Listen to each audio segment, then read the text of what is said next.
Good evening and welcome to BronxTalk. Tonight, something we have not done in our 3 decades of the program. We're going to focus on the Muslim community. Beginning with 9/11, Muslims have had different challenges than they'd had before. And they believe that the reality of their lived experiences is often at odds with how they're viewed by others. The Muslim Community Network aims to shape the public narrative through diversity, education, and building partnerships for peace across all faiths. Like many groups in the Bronx, they want to empower youth through community education and other productive activities. And yes, we will also talk about the Muslim candidate for mayor and issues in Gaza. So please join me in welcoming the new executive director of the Muslim Community Network. It is Hussein Yatabarry. Nice to see you, Hussein. Nice to see you. Thank you for joining us. And an author, he wrote this book. We're going to talk about the book a little later. Yeah. And he's a staff writer at Slate who is known for exploring identity, religion, and human stories. It is Aymann Ismail. Nice to have you with us, Aymann. Thanks, Gary. This is cool. Thank you for joining us. Hussein, let's just start with you. Tell us a little bit about the Muslim Community Network. Now, you're the youngest, as I understand, the youngest executive director, recently appointed. But tell us all about the history of it and where we went from then to now. Yeah, Muslim Community Network, or MCN, has a storied 22-year history within New York City. It was started post 9/11. Obviously, there was a lot of vitriol, animus, and Islamophobia towards Muslim New Yorkers after the terror attacks at the Twin Towers. So the goal was to use community education, leadership development, and advocacy work in order to shape that narrative around being Muslim in New York City and really truly showcase how deep the Muslim American history is in New York City's fabric, because we're all really interconnected. Do you still feel, and then now listen, there's many other issues since then, but do you still feel that what had happened on 9/11 in the aftermath of all Muslims being seen as the terrorists and all that, do you think that still is out there? I mean, it still exists. It shows up in different forms.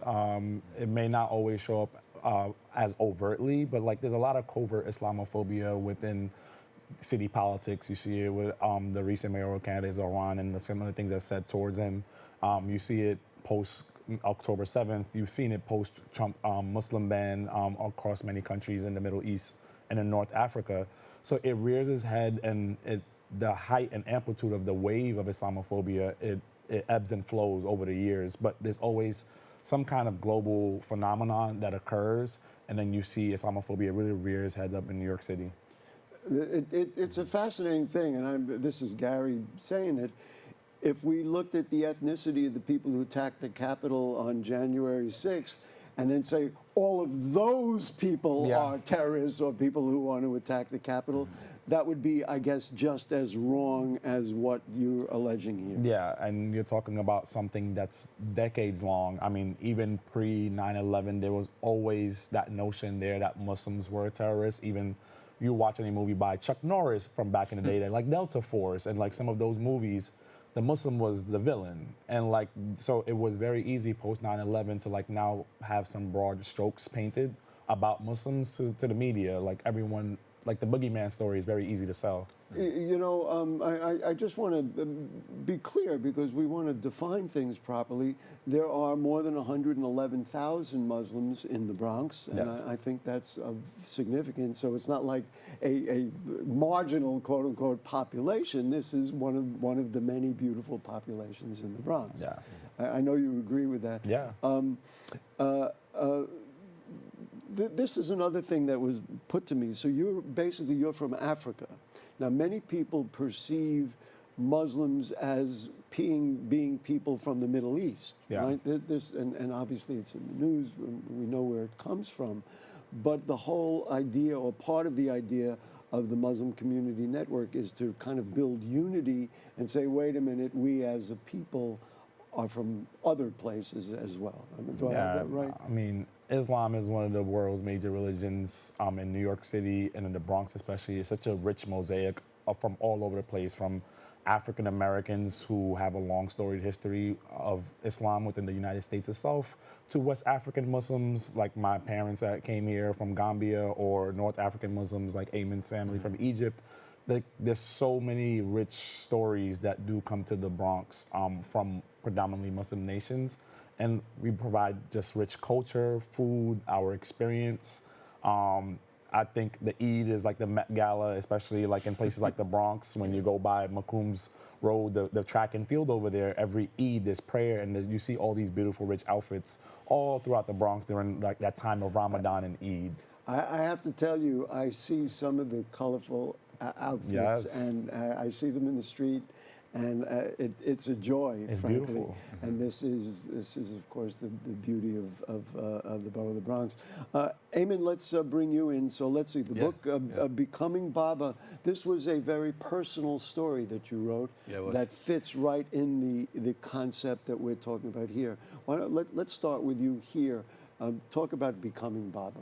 Yeah, I'd love to. So Becoming Baba is a memoir. It begins with my parents' journey from Egypt here to New York, where they met. My dad worked as a taxi cab driver for decades. He was in Lower Manhattan when the towers came down. And the reason why I wanted this to be part of the book was because I think it frames 9/11 in a way that I feel like people forget, was that Muslims were also victims of the attack itself. You know, we were New Yorkers that were suffering under the same grief of losing family members, losing friends in the same way. I have to tell you, that is a really fascinating point that people wouldn't realize. Right. And of course, in the pantheon of and the spectrum of New York City, well, of course, 3,000 people, some of them were bound to be Muslim. Yeah, my dad, he didn't come home right away. We thought he died. And so we were watching the TV, we were watching the crowds of people running through the streets, and you remember like the big gray smoke and the clouds chasing after those people. We're trying to find out where our dad is, so we're trying to see the faces. My dad also walked from 42nd Street back all the way to the Bronx that day, because like MTA, all those modes of transportation were shut down. Yeah. And so this is like a very New York story that I think Muslims can relate to. And I feel like it's really important for me to put that in the book. But also what I think is really fascinating about this book in particular is that it asks the question of what happens next.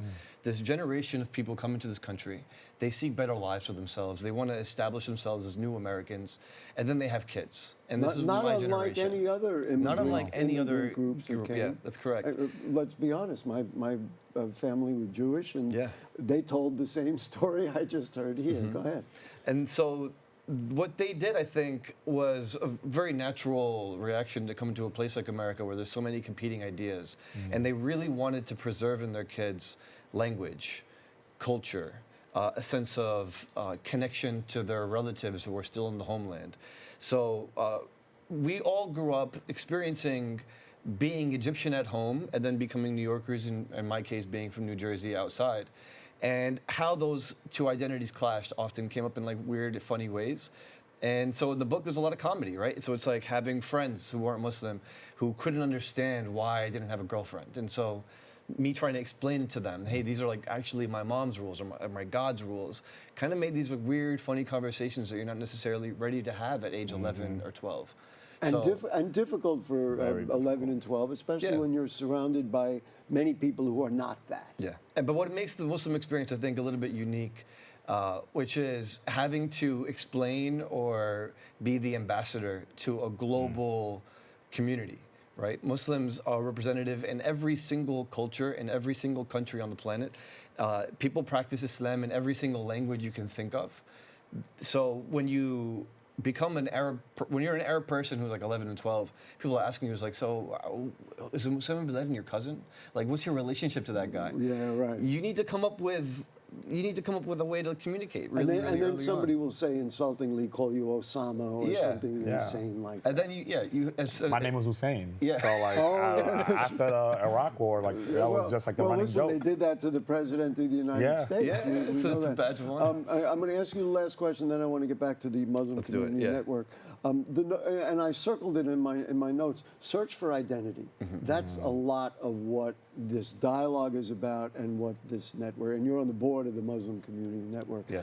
Just talk about the search for identity and what the book is becoming, Bob. I mean, Yeah. that's what we're talking about, and where you personally are at and where you think the Muslim community is at right now. So Baba is Arabic for dad, and so Okay, this book so is you called about it becoming Baba. a dad. I called it Baba because it's pronounced, so it's Baba? Baba, yeah, it's the Okay. same thing. Yeah, Okay. yeah.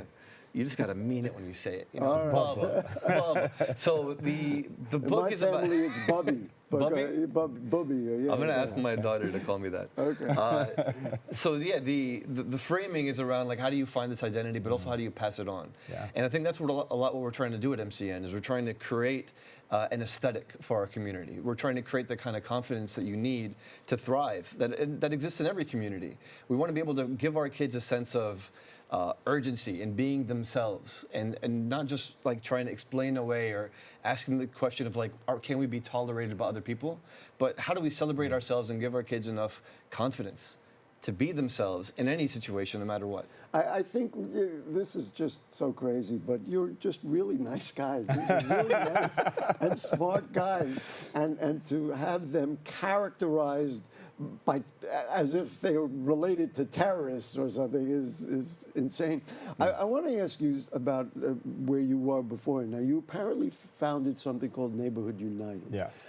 In learning about that, I had the sense that that was the perfect upbringing, the perfect background for you now to then become the executive director of the Muslim Community Network. Yes. So, I mean, I could tell people what you did, but that was an empowerment organization Yeah. for the people of the Bronx. Yeah, Neighborhood United is a Bronx-based Still nonprofit. exists. Exists. It is a Bronx-based nonprofit that really focused on harnessing sports for young women in the Bronx.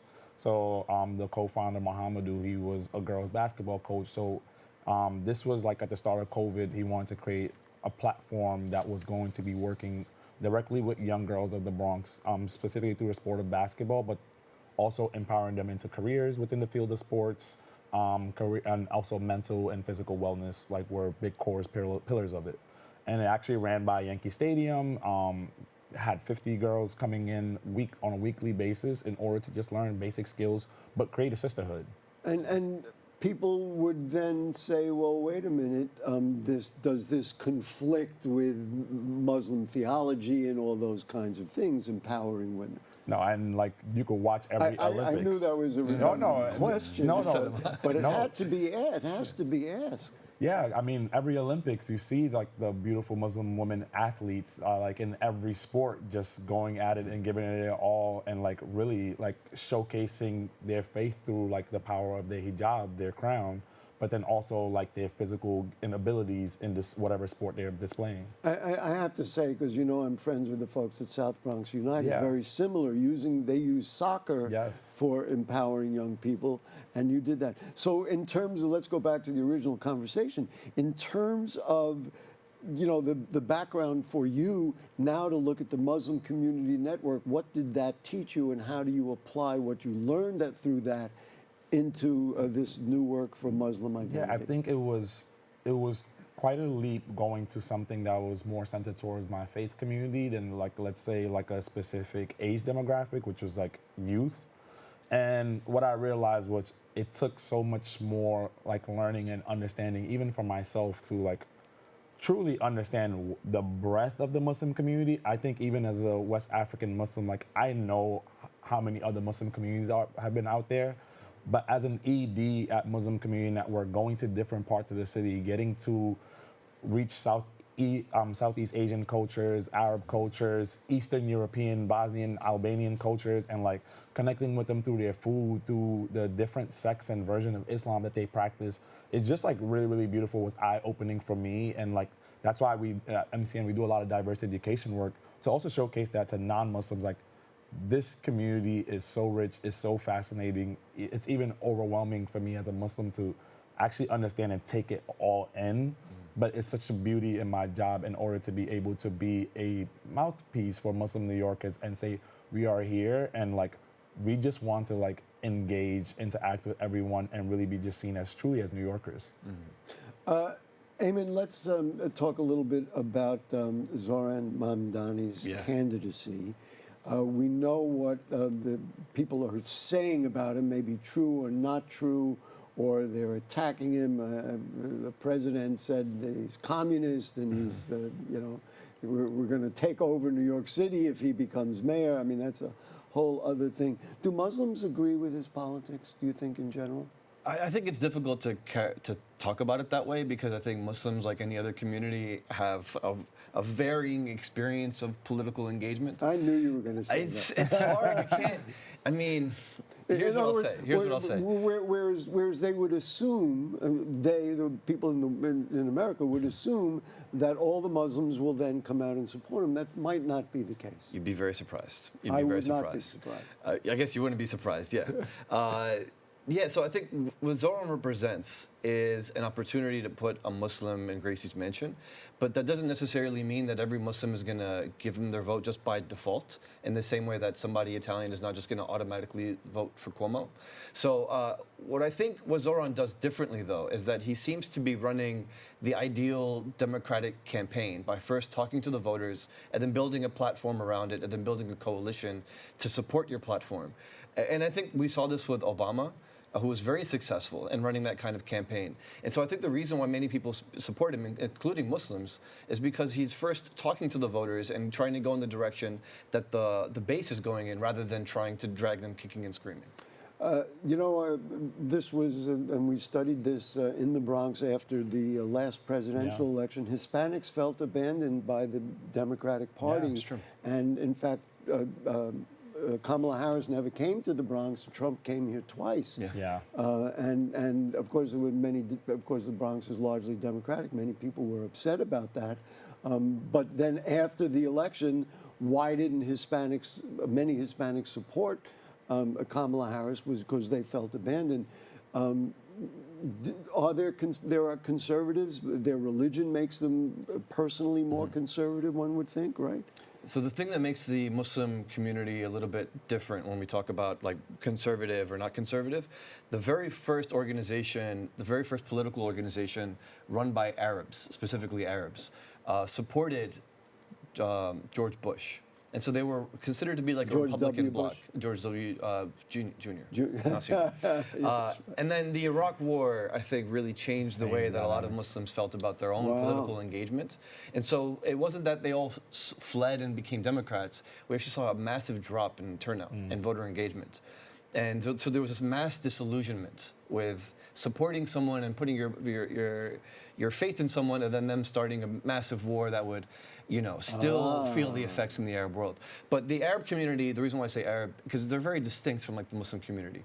Globally, Arabs only and that goes constitute back to the question that I mentioned before about Muslims from Africa and the Middle East being in different places. Go ahead. Totally. Globally, Arabs represent only about 20% of Muslims. Yeah. And I feel like in New York, it's also the case. Like, you can't put Arabs and Muslims in the same bucket. And even if you do, you have to think about conservatives and Democrats and Republicans. And people have all different kinds of pet issues. For a lot of people, their main concern is public education. For other people, it's housing. For the people, it's having a secure job. So just like any other community, their main issues are kitchen table issues. One of the reasons I love the Bronx is you can't stereotype people in the Bronx because we're all so different. You're gonna prove yourself and this wrong whole stereotype thing is insane. What do people at the Muslim Community Network say about Mamdani? Are they thrilled, or is there some caution because they call him a socialist? I don't know. We'll save that dialogue for another day. But what do they think? I think over at MCN, like, we're a 501c3 nonpartisan organization, so by default, we don't push anyone towards any specific candidate. Right. But we do want voters to get engaged and to have a true understanding of like the politics that's out there and who their candidates are. I have family members myself, personally, who were on Team Cuomo and Cuomo's side because of name recognition and knowing him for a long period of time. But as even the campaign rolled on, what they did tell me and like what other community members from our organization told me was, I'm looking to consider Mamdani. I knew he was Muslim, but I knew Cuomo to be someone who's governed the state before, but he hasn't really connected with me in that way that he used to. And like, there's no connection to my community or coming out into my community. and they see something different from the Mamdani campaign that they're really connecting with, is he's a good mayor because he's a good candidate because he's coming to my community and talking directly to me. This is very refreshing Yeah. to hear, I think, and meaning, like all of us, we're going to evaluate the candidates, and yes, I guess ethnicity is part of it, but obviously it's not the only thing. I mean, we don't know that black New Yorkers are going to support Eric Adams. I want to ask you about Gaza, which is, of course, central in the news. How do Muslims feel about Hamas? Do they view them as a terrorist organization? Do you feel that even Palestinians say, well, you know what, they're fighting for our, allegedly, for our nationality, as Palestinians, so maybe we don't hate them or look at them as terrorists? What's the perception? And you'll get the same question in a moment. I think just like any other community, when there's bad actors from within a community, there's a mixture of different feelings. Some people do believe that they're terrorist organizations, others view them as a resistance movement, because there's so many different views on every single topic. I think what all Muslims know that's clear is that October 7th was an atrocity, and that was a really horrible event. And then the aftermath of it has just been like pure ethnic cleansing of another community as a result of an atrocious attack. So I think for most Muslims, it's just like, this is devastating and something has to be done about it. And it seems like world leaders just haven't had like the chutzpah to really kind of just be frank and honest with the Netanyahu administration regarding Gaza and what many people consider genocide and ethnic cleansing. Some people would say that word is too heavy in weight, but you're looking at the massive defamation of people and mass starvation, and it's very difficult not to see it as genocide and ethnic cleansing. But again, it's due to elected leaders not doing enough about the issue at hand and letting people continue that in a way, that's outside of what I'm asking about. I'm asking about it. Now, here's the thing, Aymann, and you're a writer, and maybe you can offer some perspective. I've always thought about this. If you know that there are tunnels under your hospital that are being run and managed by Hamas, did you never like the idea? Did you say they should not be doing this? Or is there a part of Muslims or the Palestinian community that says, you know what, let's just turn our backs from this because, in the long run, they're fighting for us? I think we need to look at the evidence. That's a hard question to answer. It's actually pretty simple. So we have international aid workers, we have international doctors, we have journalists on the ground. We know what people are saying and what they're seeing. And it's really hard to come across a single international aid worker or doctor from the UK, from America, from anywhere else in the world who saw what you're describing. What they see is little kids coming in with gunshot wounds to the head, to the groin, to the chest. What they see are little babies not having enough food to eat. What they're saying is they're trying to come into the country to deliver valuable, vital health care, and what they're getting instead is being told to empty their pockets of all the baby formula because they're not allowed to bring baby formula into the strip. So this is a question that I've never been to Gaza, so I can't tell you what I've seen. I've never spoken to anybody on the ground like that. But the people who have been on the ground will tell you is that there's no evidence of this kind of stuff being widespread to the point where it's unavoidable like that. I see. So it could be saying it to justify, that's what your allegation is. That's what the doctors who are there, who go on do these medical missions are saying. So let's just start to wrap this up. You run a number, I got a list here, you run a number of events and all kinds of things. Let's talk about the activities of the Muslim Community Network. Let's see, they call it MCN. MCN, okay. You do voter registration. Talk about the other activities that you do. Voter registration is a huge project that we're doing right now in order to just turn out voters from the Bronx and across New York City. But we do immigrants' rights workshops so that our rich immigrant community out here in the Bronx and other places know their rights, are able to engage with city agencies and know to the full extent what they can and can't do, and especially in a difficult time when your federal administration is completely anti-immigration, but they add so much value to the Bronx, to New York, to America. We do youth and women's community programming where they build capstone projects for their community. And we do a lot of community just service work, food pantries. We do a interfaith soup kitchen at a church in Manhattan once a month.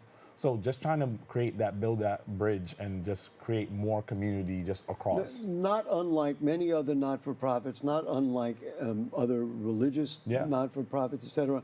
I heard also there was a DV workshop. I think Yes. that's like any other community. Yes. You know. Healthy relationships and we're going to be doing our first legal clinic for immigrant New Yorkers actually in October, so people can receive free consultations because receiving legal help is very costly and it's been really tough for immigrants during this time. So we wanted to provide that pathway for immigrant New Yorkers to have access to free legal care. Aymann, is the fear palatable in the streets now for immigrants, for Muslims in particular, or like anybody from anywhere? I would say so. Yeah, so as a reporter, I've been on the ground and trying to interview as many people as I can. And what I'm finding is that more often than not, people don't even want to talk to reporters anymore out of fear of making themselves vulnerable. Reporter, wow. Yeah, yeah, and you also talk. I've also spoken to business owners who are like doing practices that they've never done before, like locking the front door. So if you want to go and like get a meal somewhere, you have to knock on the glass and you have to be let in.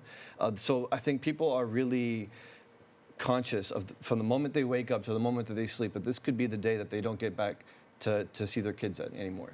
So this is something that I think people are taking advantage of as well in housing. So I've also heard stories from people who are undocumented saying that, well, my landlord is going to raise the rent X amount of money, and I can't do anything because they say if I report them, they're going to call ICE. Wow. Yeah. And the other thing which we got to run, but do you recommend that people go to the court? It seems crazy because when you go to court, that's when, even if you've done okay, you go in there and the judge says, okay, we're going to work on it, and they delay the case, and then you walk out the door and they drag you off. I don't know what you could advise people. People just have to discuss with their attorneys because it's a very difficult, complex question in this time period. Yeah. Right. Gentlemen, I'm thrilled that you were here. Thanks, Gary. We're going to support all the communities in the Bronx all the time. That's what we do on BronxNet television. Yes. And so Hussein Yatabarry from the Muslim Community Network, thank you for joining us. Aymann Ismail, the author of this book and a staff writer at Slate, thank you. A board member at the MCN, we appreciate it.